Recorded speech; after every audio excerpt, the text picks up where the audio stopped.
Hi, Adam. My name is Suhaila. I'm with Temple of Geek. Thank you so much for joining me today, and I'm so excited to talk about Star People. Of course. Thanks for having me, Suhaila. Of course. So let's start at the beginning. What was it about the Phoenix Lights that piqued your interest and made you want to create a story around it? I know that you've said that you didn't actually get to see the phenomenon yourself, but you obviously lived in Phoenix and got to experience the cultural side of that phenomenon. I did.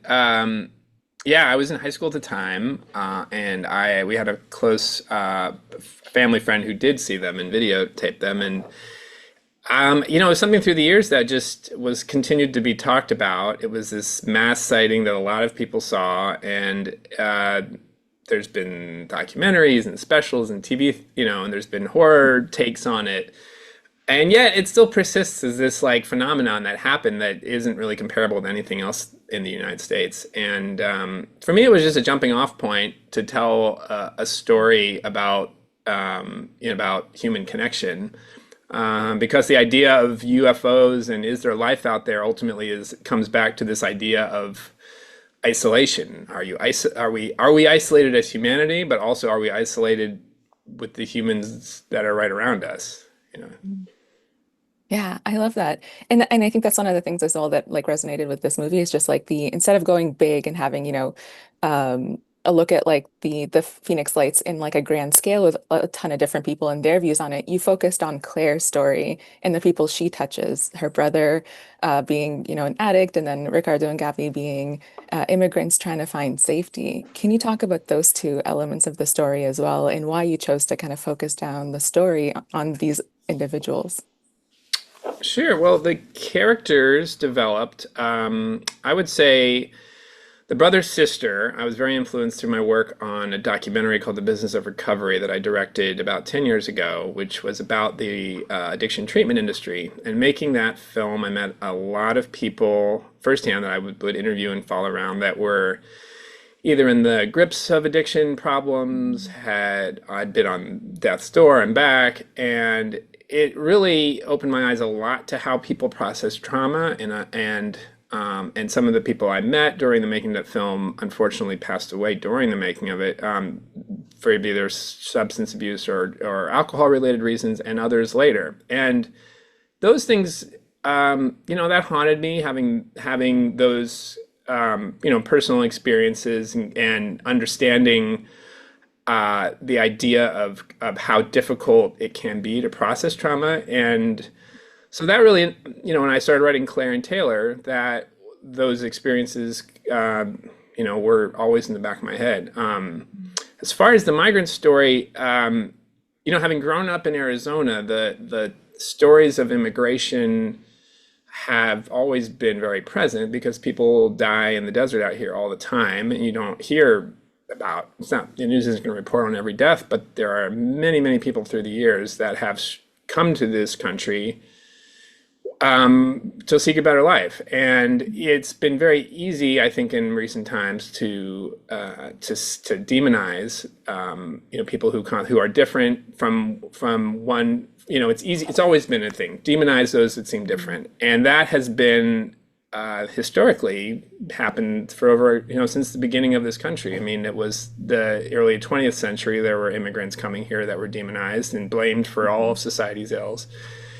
And yet we're still a nation of immigrants, and it's easy to forget that. And some people may watch this film and think I just wrote this as a response to what's going on, but I wrote this several years ago, and it getting a film made takes time, but it just goes to the idea that being afraid, being fearful, is a very common theme unfortunately in this country, and it just unfortunately persists. The same sort of scapegoating happens today, I think. Yeah, and you mentioned obviously this movie was written a few years ago. I knew that as I was watching it, but it was so poignant to see Ricardo and Gabby's story in this. And given that it's still very relevant with today's current theme, current political happenings, I mean, humanity and all of these things go through cycles. So even though this movie was written a few years ago, it's still very much relevant to what's happening today because, like you were saying, this fear always sort of comes back. And one of the things that I also thought was really interesting, and also something that I see throughout like sci-fi media overall is how we view and how we portray UFOs and aliens coming in, and a lot of it does reflect society and things that are happening in society during that period. And sometimes they are viewed a little bit on a positive light, and a lot of times, like you were mentioning, like, it's like they're viewed like this dangerous sort of entity, and there's a lot of parallels to immigrants and minorities here in the West and how they're being viewed. So I thought that was really beautiful to see, and also like just really poignant. Thank And you. is that yeah, really poignant to what's happening today. Not to like really get into like all the politics of it, but is this a message that you hope people get out of this movie as they're watching it, even though it wasn't like intended when you were writing it? Well, I did not. There's no political intent behind the Mhm. film. It for me was a. The story is about human connection and about embracing uh, our differences, embracing what makes us human, though. Mhm. And it's. I think that that is what I really want people to come away with. This is that we have a lot more similarities to people, to those around us, than we think, and that we are connected in many ways to all of those around us. Yeah. And one of the parts that I really loved is like near the end of the movie, when Ricardo talks about like the star people, and he says, "You call them star people, I call them gente de las estrellas," and he calls them, he sees them as angels or guardian angels, and that concept, even though he's talking about the aliens, just brought the entire story to like together for me because all of these different characters, all like the four main characters, end up acting as guardian angels for each other and saving each other in different ways. Can you talk about that? Oh, about Like the yeah, the theme of like guardian angels and angels well, and the different characters essentially saving each other.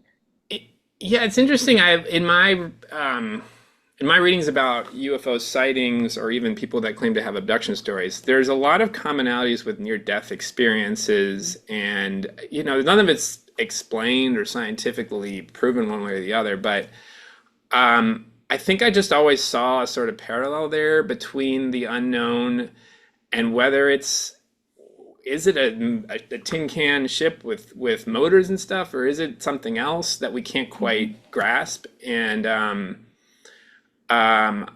I just saw, I saw for me, I saw the house as a sort of purgatory for the lost. Taylor and Claire were these lost souls that were Mhm. metaphorically lost souls, and Ricardo and Gabby were physically lost souls, and they sort of had to Mhm. come together in order to survive. They all had to sort of embrace each other's humanity in order to grow and move on.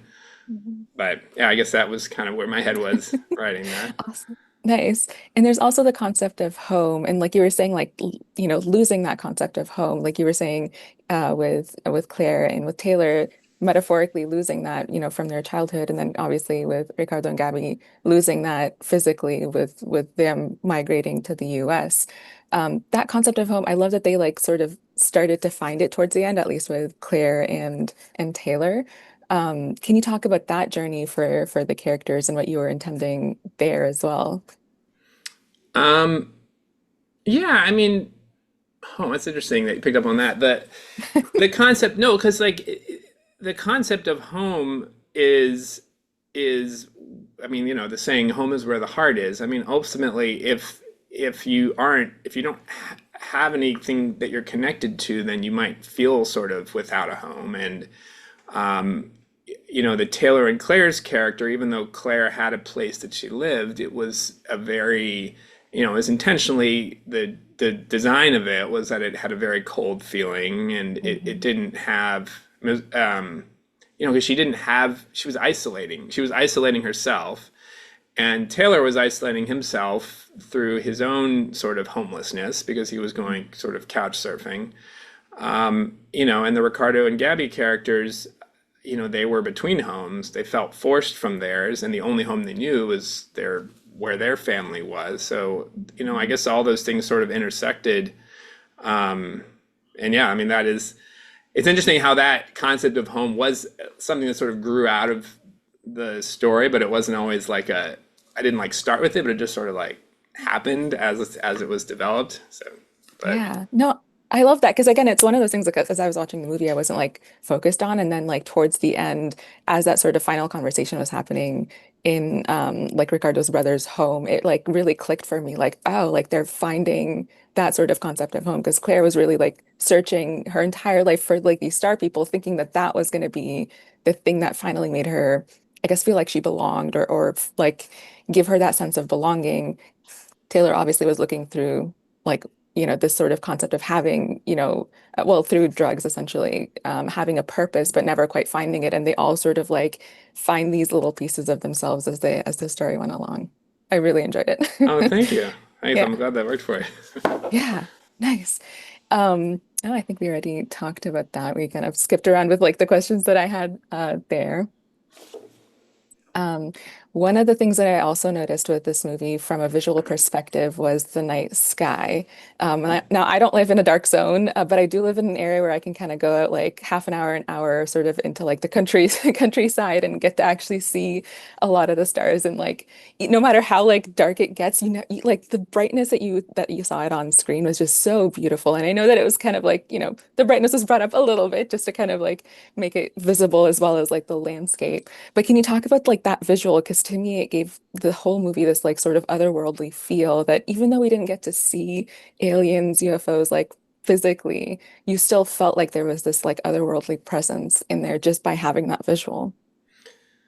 Yeah, I was inspired, I just getting out of the city in Arizona, getting to high country. I mean, I love camping and just seeing the night sky. And that's to me one of the biggest attractions of getting out of a city and seeing it. Hmm. And I knew that it had to play a big part in this film because chasing, if you were chasing lights and you were going to remote areas, you would see the skies. I mean, and Hmm. that had to be very present. In order to create that on film, I worked with Brian Tookers, who was our effects artist, who did amazing work because yeah, all of the stars had to be brought, you know, were brought in, but they are actually from real star maps. I believe some of them is from NASA. I don't know where, but they aren't. But they are from real, yeah, from Yeah. real images of the sky up there. Hmm. And but he did a lot of work. Every shot where you see stars, in it, that was purposefully had to be put in there. Yeah. I loved it. I knew I was like not 100% obviously because like I mean I know what the night sky looks like. But I love that you guys did put that in and added it in and brought up the brightness there as well and put that in there. Was there anything in particular like in terms of like constellations or anything that you wanted to show as Claire was looking through her camera or like her lenses? Um, There wasn't any particular. It was more that she does see like Jupiter in one of them. Mhm. We didn't show a particular constellation because it just Okay. wasn't enough time for it to read. I can't remember which one was in there, but um, she does I reference saw the Milky Way. Draco. Yeah, you Yep. see the Milky Way, but I mean, it really is as much. People may forget, like it really when you get out of the city, that's you see that intensity You out do. there. I mean, it's big. Yeah. It is one of those things that like you kind of have to go out and seek. And I love that that was part of it is like Claire going out and seeking these UFOs and then seeing this and she's almost like she's appreciating it, but not to the same degree because she's just always out there and always seeing that night sky in that view. And I think that's also like a good lesson for us as well as like the things that we're just constantly like when we're chasing one thing and being really like hyper focused on one thing, we can miss a whole lot of beauty there as well. Yeah, I know it's easy to see without observing. They're not Yeah, always the same thing. for sure. I do want to talk about casting a little bit because Sure. Ricardo and Gabby are father son in real life. Was that Father daughter. part? Yeah. Yeah, sorry, father. Right. Sorry, That's father okay. daughter in That's real okay. life. Yeah, so Ricardo and Gabby being father daughter in real life and then playing father daughter on screen. Was that something that you had considered in the casting process while you were looking for to cast those two roles, or did it just so happen that they came together and it worked out that way? It was Destino, I suppose, Oh, as they nice. as they say. I mean, when I found Eddie and I knew Eddie was going to be a Ricardo. I mean, he's so talented, and I didn't know he had a daughter at the time, and we weren't intentionally like we didn't have to find someone's daughter, but he was like, "Would you like to see Adriana's do a read of it?" I was like, "Sure." Like you have a daughter as an actress, and she she was great, and it was like obviously they had real chemistry there, which was Hmm. amazing. And Eddie told me that one of his on his bucket list, he wanted to act in a with each of his kids. Apparently, all three of his kids are actors, and he That's had amazing. I can't remember the names of the other two children, but he had acted with one of them, and so Adriana was the second. So it was like Nice. I learned later. He didn't tell me this when he did the audition, but later he told me it was like that was one of the and I understand also as a father how amazing that must be, Yeah. to be able to have that experience with your kid. Yeah. Awesome. And again, it goes back to like the family or the concept of like family and connection and home and all of that, which is just another layer to all of that. And then same with Claire and Taylor, like the chemistry between those two. Like if you told me they were siblings in real life, I'd believe it. Like the bickering and as well as like, the care they actually have it for each other with the layers of bickering that was going on. And also like the history of real pain and suffering that they both went through throughout their lives. What was the casting process like there, and how did you bring those two together as siblings on screen? Once I found Claire, that was the first step. Like I had to find Claire before I could figure out Taylor. But Kat was just an incredible performer from the moment I saw the audition. I was just blown away, and it was through. I'm watching on Zoom these days. With a lot of auditions Mhm. are, and I just remember feeling like, well, if I can feel this through this two-dimensional space when I'm through a Zoom camera. When we get onto a set, it's going to be even more, incredible. But yeah, finding the right chemistry was important. After I had Kat on board, then we just pursued finding the right fit for a brother that because it had to work. I mean, there's a certain chemistry that has to be there that so that Mhm. you believe it. You know. Yeah. And that you believe that they went from being almost estranged in the beginning to them both going home together towards the end as well. I loved that coming full circle there Oh, too. And thanks. I'm glad that we got to see that little bit of hope for them as well at the end there as well. Nice. Now, now Star People recently was on the big screen at Film Festival. What was that experience like for you? Your first feature film, and you get to see it on the big screen It was at a film festival. something. The theatrical experiences are just so different from anything you can watch at home. I mean, it really is an experience. I mean, we had this beautiful theater at the TCL Chinese Theaters at the Dances with Films Festival. It was like a Mhm. 380 seat theater, beautiful, like screen and sound. I mean, it was a packed audience, and watching a film in a theater is still an experience because there's a social element to it that you feel when you're watching a movie, and it was I don't know magical. I mean, I had seen it so many times on big TV screens, working on it for many months, many months. And then to see it like that was like just like I had never seen it almost. So Mhm. it was fun. I mean, it must have been like great. Like even just as a movie watcher, like being in the theater and getting to see movies on screen, like I'm always like just the best time versus just watching it at home. So I can only imagine being the actual, filmmaker behind it and getting to see it yourself. And I think we're close to time. So to wrap up, I just wanted to ask if you have any other projects coming up, like anything that's coming up next for me to keep an eye on.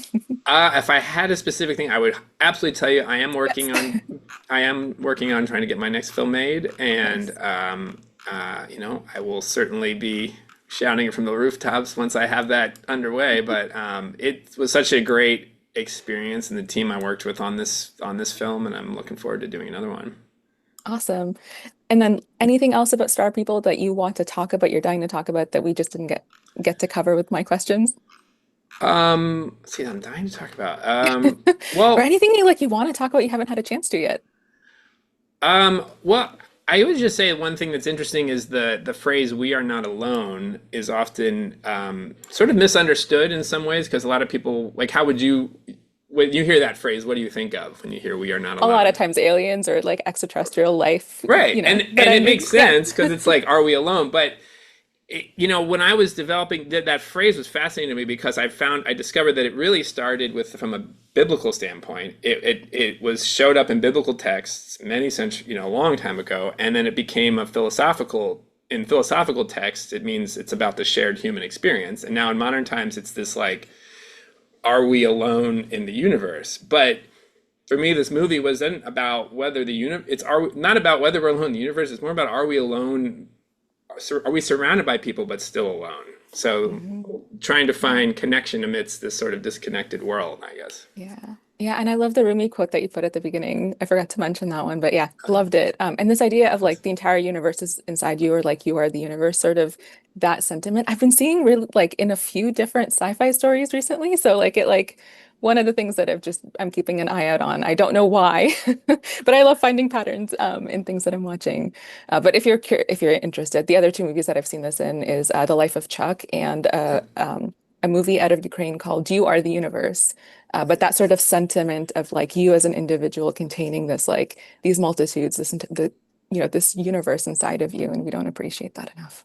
Yeah, it really grabbed me when I discovered the meaning behind it, and from Rumi. I mean, just the connectedness. I mean, that was really Mhm.